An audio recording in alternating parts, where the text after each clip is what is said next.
My father punched and kicked my guts until I started vomiting, then locked me in a cold, dark room with barely any food. I moved out. They filed a case against me, so I made them regret every moment they exist. My parents are the most manipulative and abusive people you'll ever meet. If something didn't go their way, I got beaten. Not spanked. Not scolded. Beaten. My father wouldn't even use words. Just fists and boots to my stomach until I was curled up on the floor, vomiting bile, gasping for air like a fish out of water. And you know what the punishment was for stepping out into the sun? A hard punch to the gut. Just that. Because according to them, if I got even a little tanned, I was a disgrace. I was already too dark for their standards, so any hint of sun on my skin was treated like a crime. They were obsessed with fair skin, worshipped it. And Alina, my younger sister, was born with it. Milky white, porcelain doll fair. Me? I came out just a few shades darker. That was enough.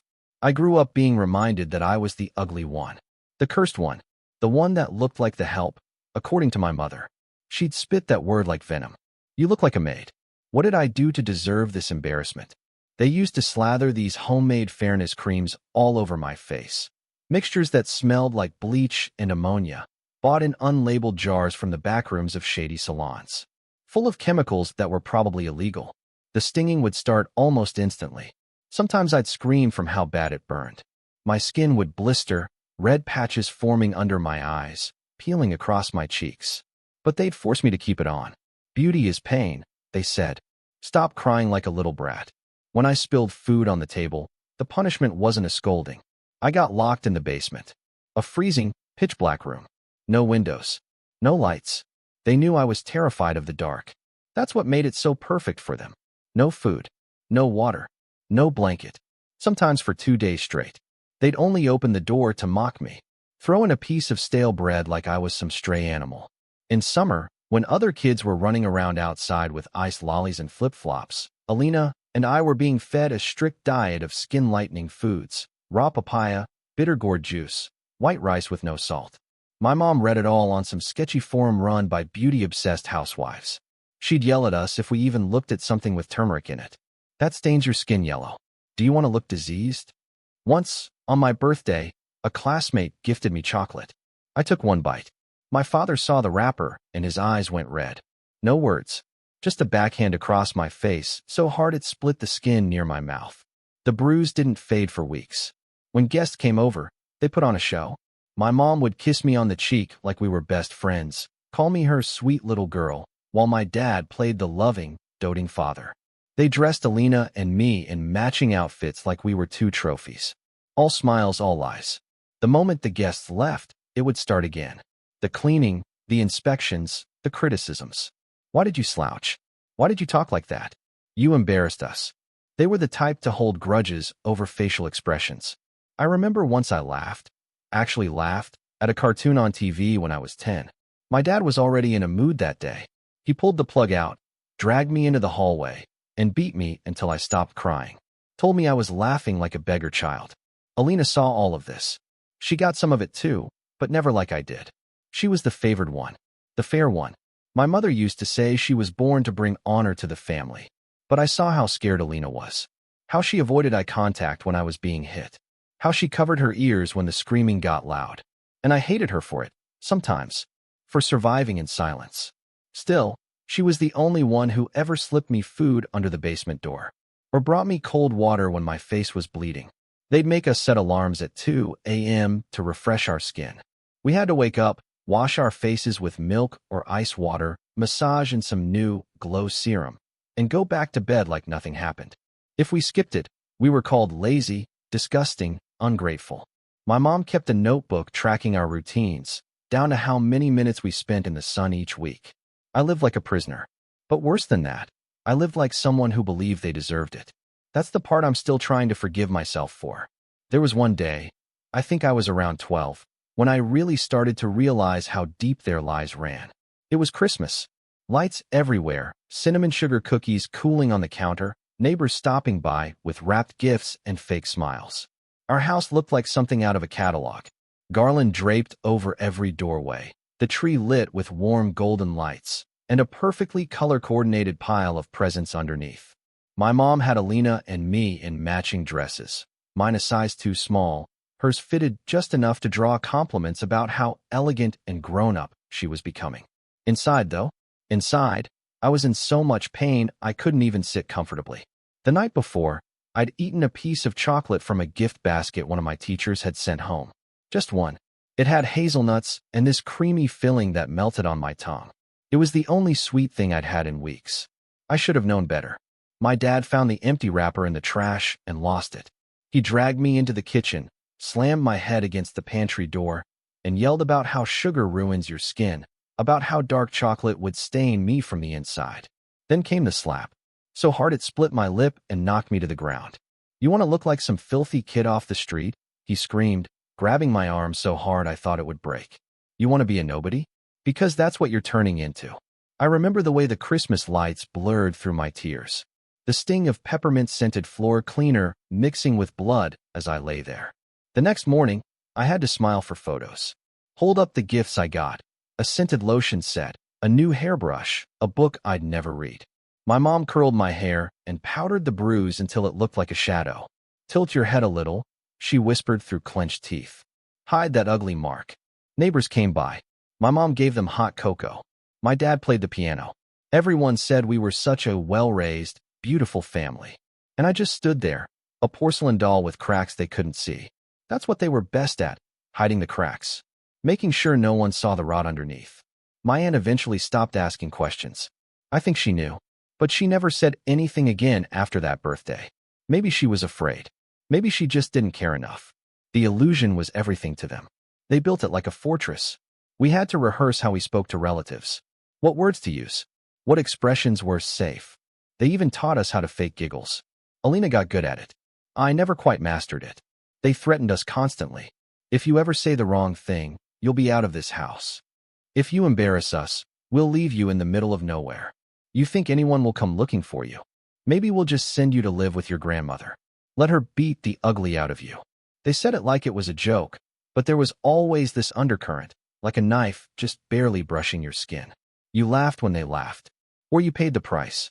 I remember one night, my dad told me to come into the living room while he had some friends over. I had a math test the next day.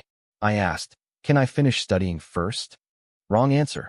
He smiled in front of them, this plastic, charming smile, and said, "She's a little shy, always buried in her books." But later that night, he slammed my textbook against the wall so hard the spine cracked, grabbed my jaw and said, "If you ever make me look weak again, I'll make sure you can't talk for a week." And he meant it. He always meant it. It's hard to explain what it does to you, being raised by people who want to own you, not raise you. People who sculpt you like you're a trophy to display. Not a child, not a human, just a mirror for their delusions. I didn't know what love was supposed to feel like. I only knew fear dressed up as attention. It's hard to explain what it does to you, being raised by people who want to own you, not raise you. People who sculpt you like you're a trophy to display. Not a child, not a human, just a mirror for their delusions. I didn't know what love was supposed to feel like. I only knew fear dressed up as attention. Part 3. I was always lonely. I think that's the part one never really said out loud. Even when I was surrounded by people at school or sitting in a room full of relatives, I felt like a ghost. Like I wasn't really there. Just floating, listening, existing in a shell. No one really talked to me unless it was to compliment my clothes or ask why I was so quiet. The truth was, I wasn't allowed to be close to anyone. My parents controlled everything, especially who I was allowed to be friends with. They had a checklist: rich, light-skinned, well-mannered, preferably from a family with social status. Anyone else was beneath us. If I even looked like I was getting close to someone who didn't fit that mold, they found a way to ruin it. There was one time, it still haunts me, honestly. I was 13. He was 10. His name was Jonah. He had this shy smile and always shared his snacks even when he didn't have enough. He'd moved from a struggling part of the city, and he didn't have the nicest clothes or the cleanest shoes, but he was kind. He was probably the first person who treated me like I mattered. We started talking during lunch breaks. Just little things: math homework, favorite cartoons, dumb jokes. I remember laughing with him, real laughter, the kind that made my stomach ache. But then I made the mistake of telling my mom about him. I thought I could. I thought maybe she'd be proud I was making a friend. But the second I mentioned Jonah's name and the part of town he was from, her eyes turned cold. You're embarrassing yourself, she snapped. You think a girl from our family needs to be seen with someone like that? Do you want people to think we're trash too? The next morning, she told me I was staying home from school. You look pale. Rest for a few days, she said with a smile that didn't reach her eyes. I was out for 10 days. 10 full school days. I kept asking why, kept saying I was going to fall behind. That usually got me yelled at or beaten, but this time she just kept smiling and saying, "Don't worry, sweetheart. Everything's being taken care of." When I finally went back, Jonah was gone. I searched everywhere. His name wasn't on the attendance sheet. His desk was empty. I even checked the lost and found, hoping he'd maybe left something behind. Nothing. I asked one of the other kids where he went. She looked uncomfortable. I think his parents moved. He was crying a lot before he left. I never saw him again. It took years, before I found out the truth. My dad had hired people, grown men, paid them to bully a 10-year-old boy and his family. Made their lives hell. I overheard it in passing once when he was drunk, laughing to a business partner about how easy it was to clean up that mess. They drove him out, and it was my fault. All because I tried to feel something close to human connection. After that, I stopped trying. I became the silent girl in the corner, the one who kept her head down, who said nothing and felt everything. The bullying at school got worse. Not just from kids, but from teachers too. My dad was way too involved, showing up unannounced, sending emails, demanding special treatment for me. It backfired. Teachers resented me. Kids hated me. I heard them whispering, "Daddy's little puppet. Her family thinks they're better than everyone. Don't talk to her. Her dad will ruin your life." And they weren't wrong. So I stayed alone. For a long time. Until I met him. His name was Aiden. We met at a library I used to sneak into during the summer. I told my parents it was for extra tutoring. Really, it was just the one place where I felt like I could breathe. He worked there part-time, older than me by a few years, quiet, observant, not pushy. He asked me one question the first time we met. "Are you okay?" I didn't know how to answer. But I think that's when everything started to shift. Aiden didn't push me to talk. He let me exist. Slowly, I opened up. I told him things in pieces. About the bruises. About Jonah. About the fear that wrapped around me like a second skin. And he listened. Really listened. No pity. No judgment. Just this calm, steady presence. It felt like safety. The first real safety I'd ever known. We didn't call it dating at first. It wasn't romantic. It was survival. But eventually, it became love. Quiet, gentle love. The kind that doesn't need grand gestures. Just hand squeezes. Just knowing glances. I kept him secret, obviously. There was no other way. If my parents ever found out, they would have destroyed him the way they destroyed Jonah.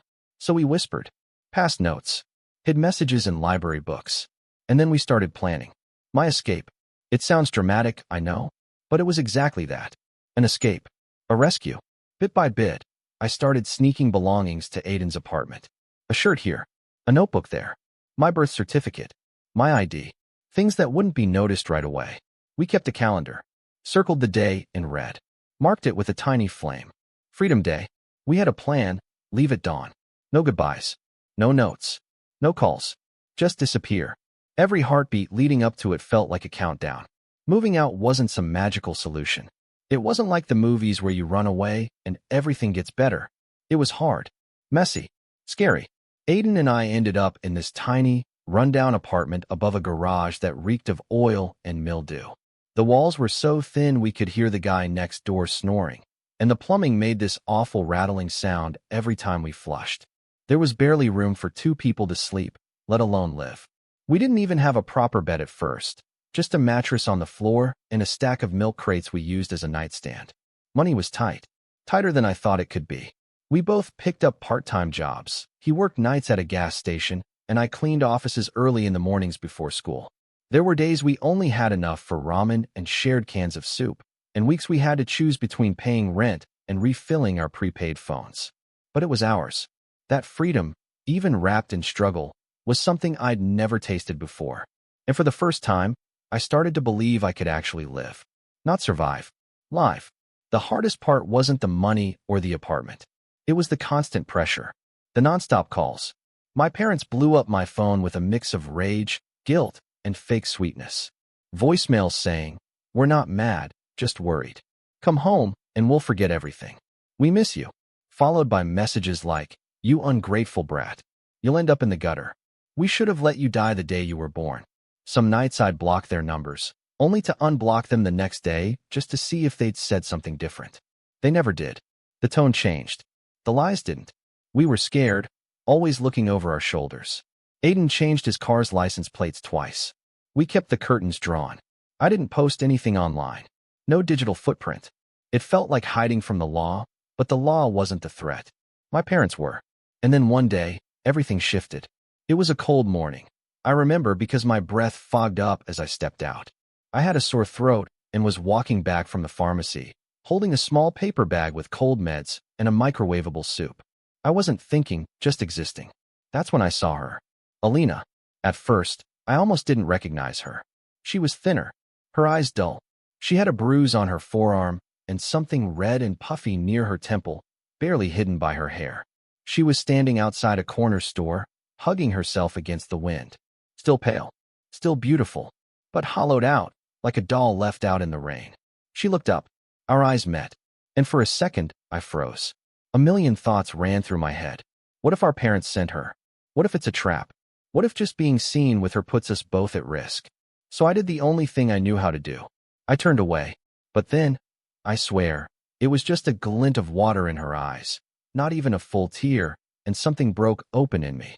No matter what had happened between us, she was still my sister. I walked back to her, said nothing, just looked at her and motioned toward the door. She followed me home. That cramped apartment suddenly felt even smaller. But she didn't seem to mind. She sat on the old couch we found on the curb and cried until she could barely breathe. And when she finally stopped, she started talking. Really talking. She told me everything. How, after I left, the anger in the house twisted into something worse. How they started blaming her for my disappearance. How she became the new target. The punishments weren't just worse, they were constant. Her father once kicked her so hard she blacked out. She woke up in a hospital bed, and my mother had told the nurses she fell down the stairs. She told me she had begun to document everything. Photos of the bruises. Voice recordings of the threats.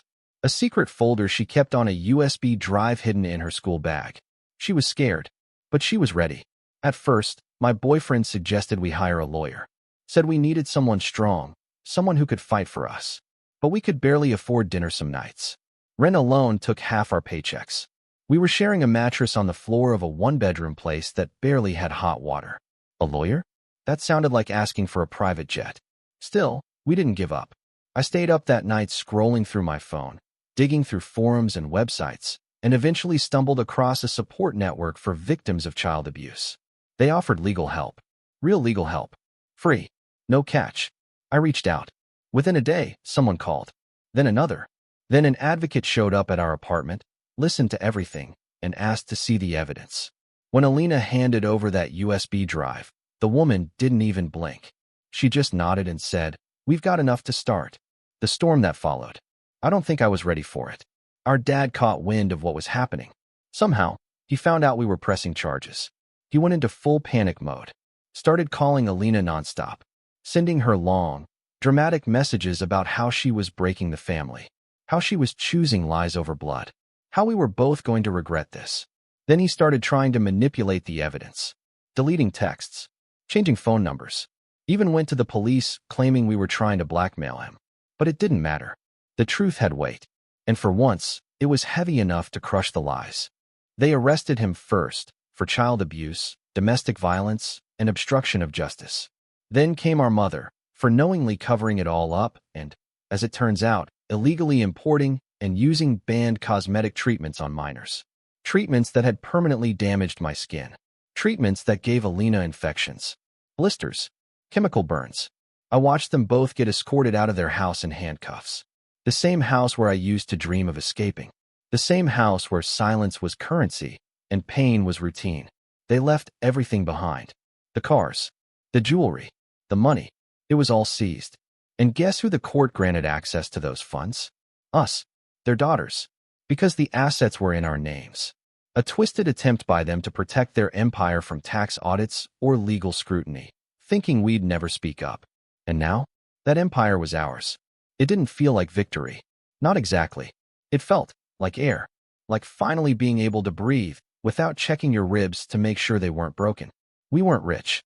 We weren't free of scars. But for the first time, we were safe.